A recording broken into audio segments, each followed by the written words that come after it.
गावोगावी असे भोंदू बाबा जर कोणी असतील आणि त्यांच्याकडे कोणत्याही पक्षाचा कोणताही नेता जात असेल तर त्याच्यावरती कारवाई झाली पाहिजे. अगदी ओम फट स्वाहापासून सगळ्यांना. नाही, मुद्दा मोठा आहेच, पण तो मुद्दा सत्ताधारी आमदारांच्या बरोबर संबंधित आहे. त्याच्यामुळे विरोधी पक्षांनी जसं आता आमचे अनिल परब आहेत, आणखीन अंबादास दानवे बसलेले आहेत, आणखीन सगळे आमदार आहेत, सुनील आहेत, विलास पोतनीस होते, या सर्वांनी वेळोवेळी अगदी पुराव्यानिशी काही प्रकरणं बाहेर काढलीच ना. भ्रष्टाचाराची प्रकरणं बाहेर काढली, अगदी सगळ्या गोष्टी बाहेर काढल्या.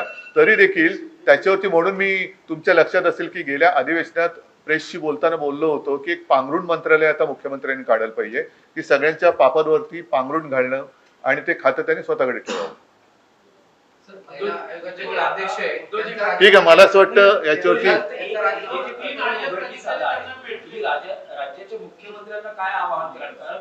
गृह खातं त्यांच्याकडे आहे आणि असे प्रकार महाराष्ट्रात घडत आहे.